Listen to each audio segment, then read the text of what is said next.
मासिक धर्म के दौरान कौन से कार्य नहीं करने चाहिए दोस्तों? एक बार माता लक्ष्मी और भगवान विष्णु क्षीर सागर में शेष नाग की शैया पर विश्राम कर रहे होते हैं। तभी देवी लक्ष्मी भगवान विष्णु से पूछती हैं, हे प्रभु, आज मेरे मन में एक शंका उत्पन्न हो रही है, केवल आप ही मेरी इस शंका का समाधान कर सकते हैं। भगवान विष्णु कहते हैं, हे प्रिय, तुम्हारे मन में जो भी शंका हो निसंकोच होकर पूछो, मैं तुम्हारी सभी शंकाओं का समाधान अवश्य करूंगा। देवी लक्ष्मी कहती हैं, हे प्रभु, किस श्राप के कारण स्त्रियों को मासिक धर्म की पीड़ा सहन करनी पड़ती है? मेरा दूसरा प्रश्न यह है, प्रभु, एक रजस्वला स्त्री को कौन से कार्य नहीं करने चाहिए जिससे उन्हें पाप लगता है? भगवान विष्णु कहते हैं, हे देवी, आज तुमने मानव जाति के कल्याण के लिए बहुत ही उत्तम प्रश्न किया है। तुम्हारे इन सभी प्रश्नों का उत्तर देव शर्मा की इस प्राचीन कथा से प्राप्त हो जाएगा। इस महान कथा का श्रवण करने मात्र से ही समस्त पापों का नाश होता है। जो भी पति पत्नी इस कथा को ध्यान पूर्वक सुनते हैं, उन्हें सौभाग्य की प्राप्ति होती है। इसीलिए हे देवी, आप भी इस कथा को ध्यान पूर्वक सुनिए। देवी लक्ष्मी कहती हैं, हे प्रभु, यह देव शर्मा कौन थे? उनका आचार विचार कैसा था? मैं इस कथा को अवश्य सुनना चाहती हूं। कृपया आप इस कथा को मुझसे कहिए, मैं इसे ध्यान पूर्वक पूरा अवश्य सुनूंगी। भगवान विष्णु कहते हैं, हे देवी, पूर्व काल की बात है। मध्य देश में एक अत्यंत शोभायमान नगरी थी। उस नगरी में देव शर्मा नाम के ब्राह्मण रहा करते थे। देव शर्मा को समस्त शास्त्रों और वेदों का ज्ञान था। वह परम बुद्धिमान, गुणवान तथा धर्म कार्य में तत्पर रहता था। सभी वर्णों के लोग उन्हें बड़ा सम्मान देते थे। वे प्रतिदिन यज्ञ, दान, धर्म तथा संध्या उपासना किया करते थे। वे पशुपुत्र, बंधु बांधव तथा धन संपत्ति से संपन्न थे। देव शर्मा की पत्नी का नाम भगना था। वह भी अत्यंत चरित्रवान, गुणवान तथा पतिव्रता, धर्म का पालन करने वाली स्त्री थी। फिर एक दिन देव शर्मा ने अपने घर पर सत्यनारायण की पूजा रखी और सभी ब्राह्मणों को स्वयं जाकर निमंत्रण दिया। नगर में निवास करने वाले समस्त मनुष्यों को उसने पूजा के लिए तथा भोजन के लिए बुलाया। फिर पूजा के दिन समस्त ब्राह्मण उसके घर पर पधारे। देव शर्मा ने सभी ब्राह्मणों का विधिपूर्वक पूजन किया और उनका आदर सत्कार किया। फिर उसने सभी ब्राह्मणों को घर के अंदर बुलाया और सुंदर आसन देकर उन्हें बिठाकर मीठा भोजन कराया। ब्राह्मणों को भोजन कराने के बाद उसने भगवान का स्मरण करते हुए सभी को वस्त्र आदि का दान करके विदा किया। वे सभी ब्राह्मण देव शर्मा को आशीर्वाद देकर वहां से चले गए। उसके बाद उसने अपने परिवार, बंधु बांधव तथा अनेक दीन और भूखे लोगों को भोजन कराया। इस प्रकार से सभी को भोजन कराकर और पूजा संपन्न करके जब वह ब्राह्मण अपने घर के द्वार के सामने खड़ा रहा, तब उसने देखा कि उसके घर के सामने एक कुतिया और बैल बात कर रहे थे। उस ब्राह्मण ने उस कुतिया और बैल की पूरी बात सुनी तो उसे बड़ा आश्चर्य हुआ। वह कुतिया और बैल उसके माता पिता ही थे, जो पिछले जन्म के पाप के कारण इस जन्म में कुतिया और बैल बन गए थे। तब वह ब्राह्मण मन ही मन सोचने लगा, यह दोनों तो साक्षात मेरे माता पिता ही हैं, जो मेरे घर पर पशु बनकर आए हैं। किस कारण से इन दोनों को प्राणियों का शरीर प्राप्त हुआ? अब इनके उद्धार के लिए मैं क्या करूं? इस प्रकार विचार करते हुए उस ब्राह्मण को रात भर नींद नहीं आई और वह रात भर भगवान का स्मरण करते हुए सोच विचार करने लगा।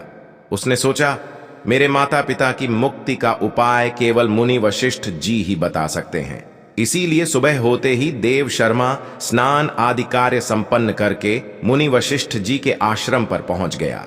आश्रम पर आते ही मुनि वशिष्ठ जी ने देव शर्मा का स्वागत किया। वशिष्ठ जी कहने लगे, हे ब्राह्मण श्रेष्ठ, आज किस कारण से आपका हमारे आश्रम में आगमन हुआ है? आप दुखी दिखाई पड़ते हो। आपके दुख का क्या कारण है? बताओ देव शर्मा। कहता है, हे मुनिवर, आपको प्रणाम है। आपके दर्शन से आज मेरा जन्म सफल हुआ है। हे मुनीश्वर, आज मैं आपके पास एक शंका लेकर आया हूं। कृपया आप ही मुझे इस दुख से बाहर निकाल सकते हैं। मैं अत्यंत दुखी और दुर्बल हो गया हूं। वशिष्ठ जी कहते हैं, हे ब्राह्मण, दुख ना करो। तुम्हारी जो भी शंका हो निसंकोच होकर पूछो, मैं अवश्य तुम्हारी शंका का समाधान करूंगा। फिर देव शर्मा कहता है, हे मुनिवर, कल मैंने अपने घर पर भगवान विष्णु का पूजन किया तथा अनेक ब्राह्मणों को और भूखे लोगों को भोजन कराया। विधिपूर्वक भगवान का पूजन किया। फिर मेरे द्वार पर एक कुतिया और एक बैल आ गया।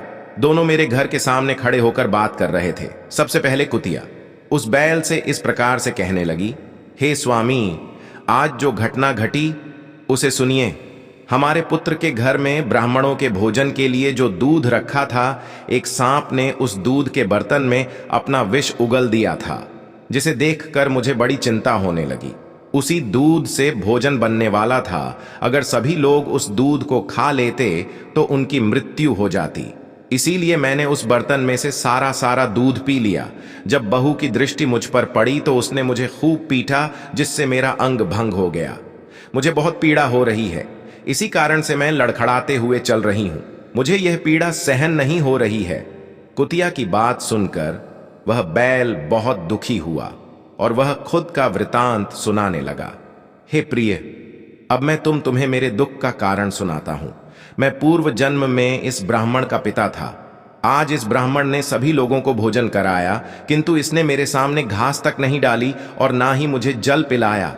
इसी कारण से मैं बहुत दुखी हो गया हूं। फिर देव शर्मा कहने लगा, इस प्रकार से अपने माता पिता को कुतिया और बैल के रूप में ऐसा बोलते हुए देखकर मुझे बड़ा दुख हो रहा है। मुझे रात भर नींद नहीं आ रही है। हर क्षण मुझे चिंता सता रही है। मैंने कभी कोई पाप नहीं किया है, हमेशा धर्म के कार्य किए हैं, फिर भी मेरे माता पिता को ऐसे कष्ट झेलने पड़ रहे हैं। इसी कारण से आज मैं आपके पास आया हूं।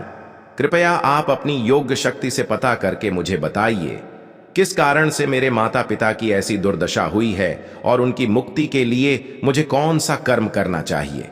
फिर गुरु वशिष्ठ ध्यान लगाते हैं और उस ब्राह्मण के माता पिता के पूर्व जन्म के कर्मों को देखते हैं और देव शर्मा से कहने लगते हैं, हे ब्राह्मण, तुम्हारे माता पिता ने पिछले जन्म में घोर पाप किया है।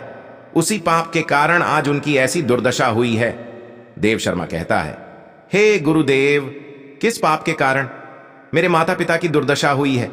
कृपया विस्तार से बताइए, मैं जानना चाहता हूं। फिर आर्षि वशिष्ठ कहते हैं, हे ब्राह्मण देवता, तुम ध्यान से सुनो। यह बैल जो तुम्हारे पिता हैं, यह पिछले जन्म में कुंडी नगर के श्रेष्ठ ब्राह्मण रहे हैं। इन्होंने एक दिन एकादशी का व्रत करके भोजन किया था। एकादशी के व्रत के दिन इसने दान धर्म भी नहीं किया। इसने द्वार पर आई गायों को कभी भोजन नहीं खिलाया। इसने अपने पितरों का श्राद्ध भी विधिपूर्वक नहीं किया। तुम्हारे पिता ने पिछले जन्म में मासिक धर्म के दौरान ही तुम्हारी माता के साथ संबंध बनाया था और इसी पाप के कारण इसे इस जन्म में बैल का रूप प्राप्त हुआ है। अब तुम्हारी माता के बारे में सुनो। तुम्हारी माता ने रजस्वला होते हुए भी भोजन बनाया। मासिक धर्म के दौरान ही इसने भगवान की पूजा की, तुलसी को जल चढ़ाया। रजस्वला होते हुए भी इसने भगवान को भोग लगाया। इसी कारण से इसे महापाप लगा है। मासिक धर्म के दौरान स्त्री 3 दिनों के लिए अपवित्र हो जाती है। मासिक धर्म के दौरान स्त्री को पूजा पाठ नहीं करना चाहिए। स्त्री को इन 3 दिनों में अपने बाल भी नहीं धोने चाहिए, इससे पति की आयु कम होती है। मासिक धर्म के दौरान पेड़ पौधों को स्पर्श न करें। रजस्वला स्त्री के साथ संबंध भी नहीं बनाना चाहिए। जो पुरुष रजस्वला के साथ संबंध बनाता है उसे ब्रह्म हत्या का पाप लगता है। जो रजस्वला के वस्त्रों को स्पर्श करता है उसे भी पाप लगता है। रजस्वला स्त्री के शरीर में 3 दिनों तक ब्रह्म हत्या का पाप निवास करता है और चौथे दिन ही वह स्नान करके पवित्र हो जाती है।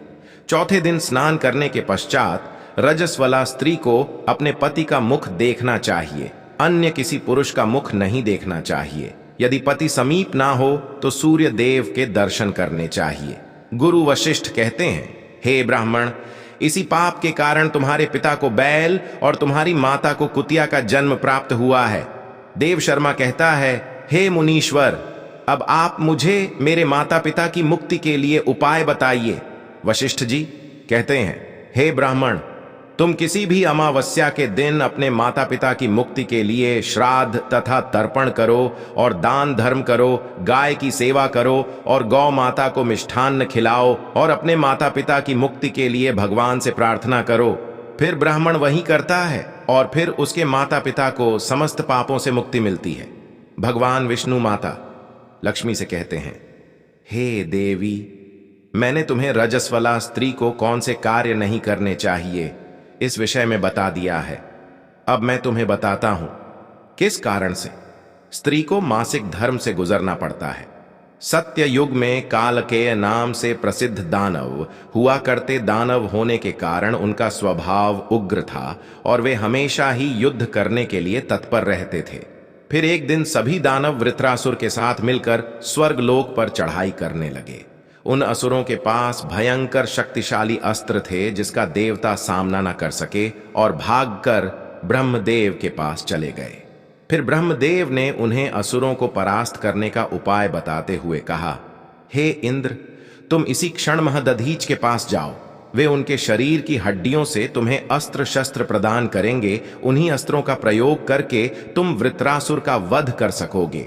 फिर सभी देवता महर्षि दधीच के आश्रम पर जाते हैं और उन्हें प्रार्थना करके अस्त्र प्रदान करने की विनती करते हैं।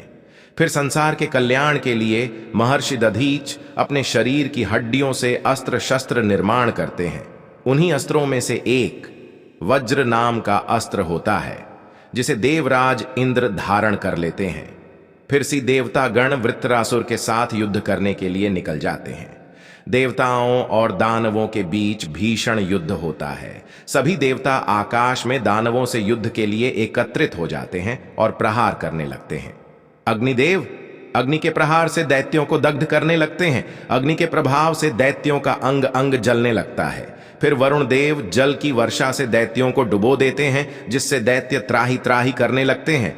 अनेक दिनों तक इस प्रकार से दैत्यों और देवताओं के बीच में भीषण युद्ध चलने लगता है। फिर देवराज इंद्र और वृत्रासुर आमने सामने आ जाते हैं।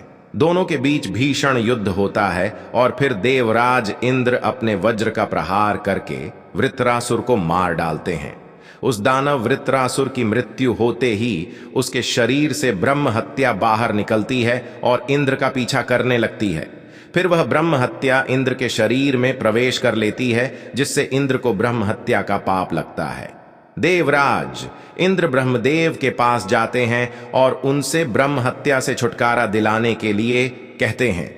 फिर ब्रह्मदेव उस ब्रह्म हत्या को इंद्र के शरीर से निकलने की आज्ञा देते हैं और वह ब्रह्म हत्या इंद्र के शरीर से बाहर निकलकर ब्रह्मदेव से कहने लगती है, हे परमपिता, अभी तक मैं वृत्रसुर के शरीर में निवास कर रही थी, क्योंकि उसने अनेक ब्रह्म हत्याएं की थी। जब इंद्र ने उसकी हत्या की तो मैं इंद्र के शरीर में वास करने लगी।